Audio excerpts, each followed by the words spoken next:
Alright, it's time to break a little bit of a bubble that these casuals have made in the community, and that's believing that miracles are overpowered, or at least extremely good. And I'm here to say that that's not the case.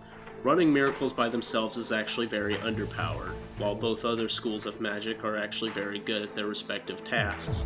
Miracles are like the trading class, but just like how trading classes in this game are bad, that also means miracles are bad. So let me show you how to make them actually somewhat good. So here you go, here's all the armor and equipment. I'm going to be min-maxing the armor shortly, but there's a lot of things I'd like to do with this build and I'll be making multiple videos on it. So here are the stats. You'll need to start off as a pyromancer to be able to get your stats as optimized as you possibly can, or else you'll have way less to work with. The reason we have 25 intelligence, which is 2 more than the highest demanding intelligence spell that we have, is because that gives us a 4th orb on our homing soul mass. Getting all 5 would require 32 intelligence, but 7 intelligence is not justified by having 1 more orb. So throughout the 2 hours I played, here's all my deaths, because I feel like I'd be lying to you if I didn't at least show you that I'm not perfect.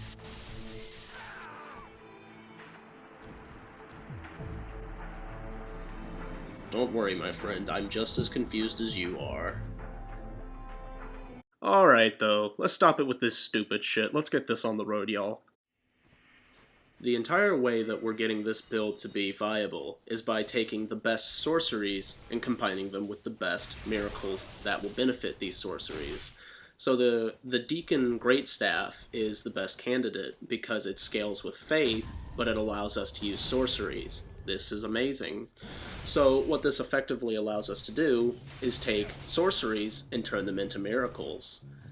Now, Lightning Arrow I'm using over, say, like, Soul Mass, because even though Lightning Arrow can be backstabbed if you're fast enough, or it can be completely countered by the Lothric Longshield, it is, in my opinion, the best spell in the game at roll catching. It is just unparalleled because of how you can hold your shot. We're combining that with Homing Soul Mass and Farron Dart. What makes Farron Dart and the Homing Soul Mass so good, you may be wondering? Well, if you're in the try-hard meta, then you know exactly why, but for anyone that isn't, Homing Soul Mass allows you to pressure your opponent without even having to come after them, and you can turn around just to damage them. This gives you a lot of leeway, and it's pretty irritating to fight against if your opponent's willing to turn their back to you and never come towards you. Farron Flash Dart gives the speed option that no miracle gives the class. Great Farron Dart is on the same level as Fire Surge. Now, really quick, this man right here, I can't tell if this was on accident what's about to happen, but if it was intentional, this man's a god. Alright, so watch him. So he's running the dragon build with the composite bow. Now watch this.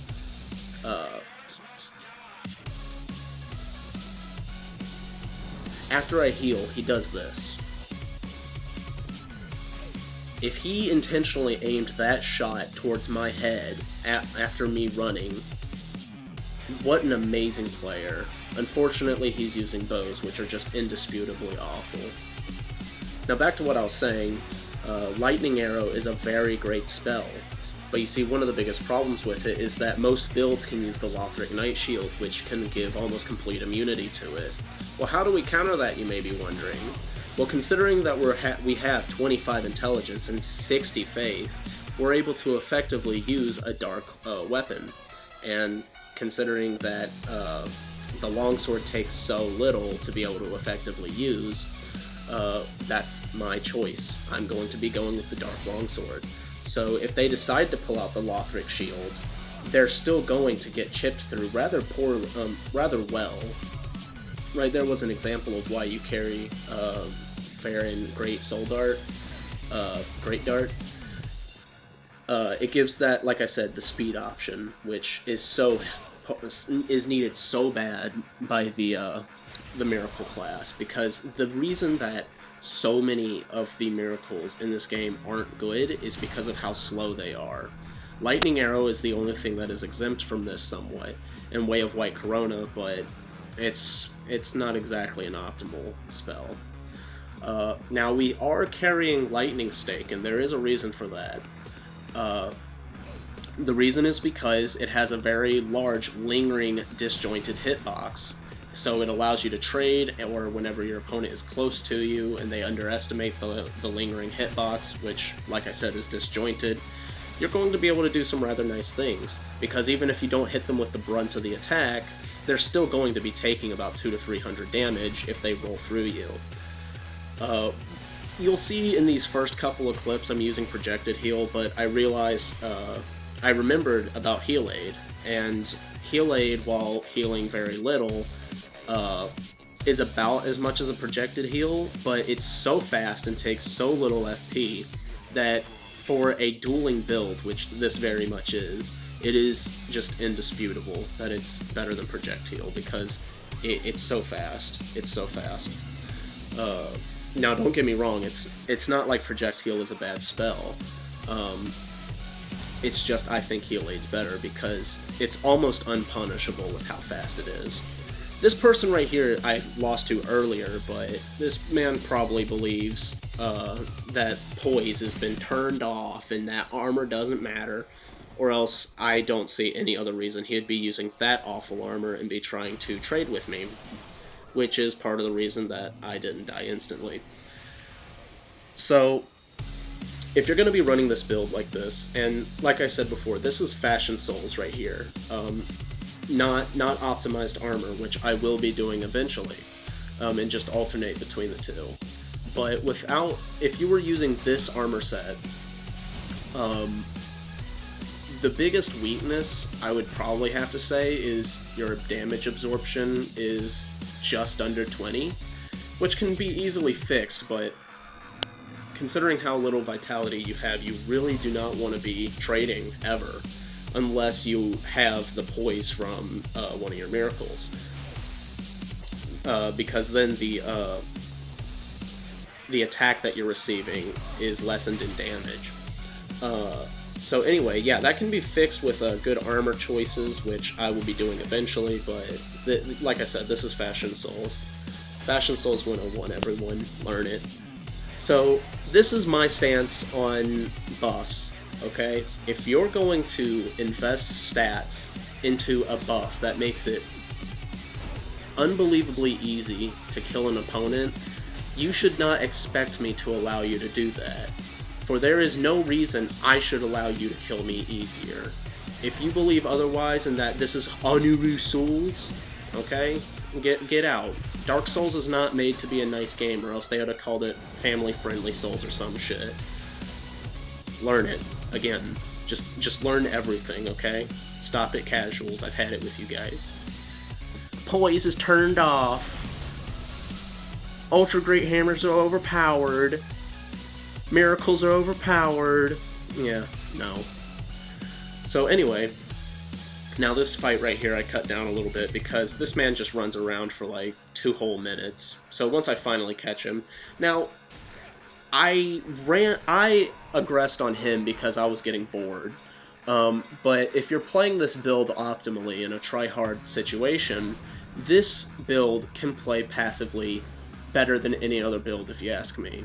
Because what makes sorceries so good is Homing Soul Mass gives them the capability to turn your back to the opponent and never come towards them, because they know, your opponent knows that if they step anywhere near you, they're going to get blasted.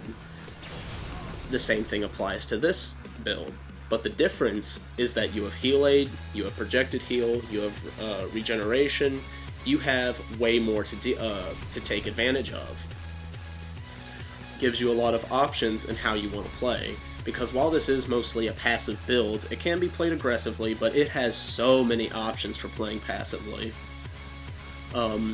And considering that we have access to 3 different damage types, and all being effective at doing so, it really makes it to where your opponent can't just flat out counter you. One of the biggest problems with miracle builds, if there weren't enough already, is their inability to deal with the Lothric Knight Shield. Well, because we're able to effectively use a dark weapon, that's not the case. It also means that we don't get walled by the Black Knight Shield. If they wanted to switch to the Cathedral Knight Shield, they're still going to be getting chunked by Lightning Arrow, because lightning still goes to that rather well.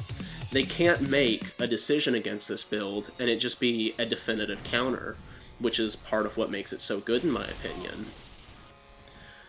Now this man right here, he kinda, like, he killed me earlier, you saw that, like, the little goof up, but he is too addicted to those rolling attacks. Like, man, I get that they're the only good attack on Ultras, but just put down that button for a minute, man, because it gets you parried.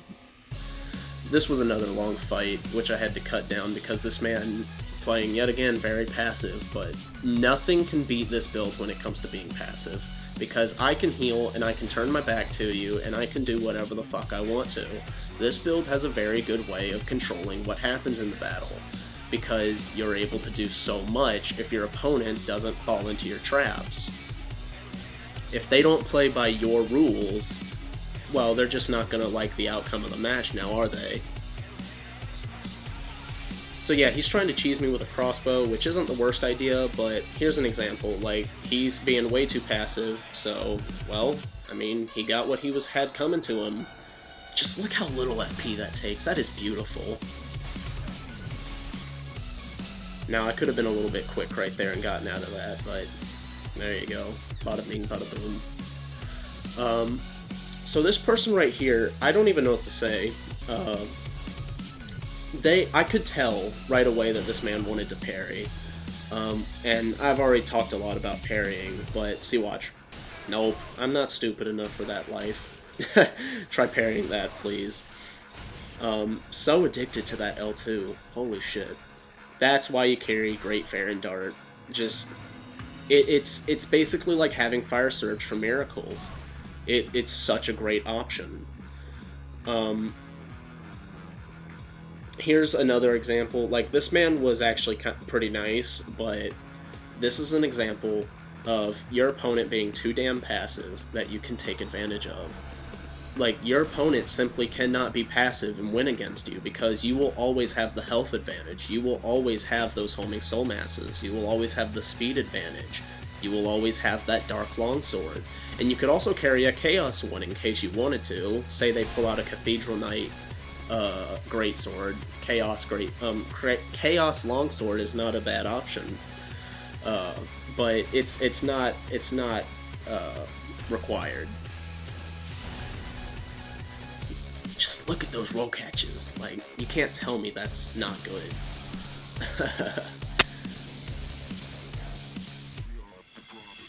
Yet again, King of the Mad Crucifix. Just half my health. I didn't even want that health. Don't worry, I didn't even want that. Now, in terms of the rings, I was testing with and without the largest buff tier miracles and sorceries, the Bellowing Dragon Crest and the Sun Princess ring. Unfortunately, you kind of need both of those, because I tested it on the Firekeeper, and the difference was huge.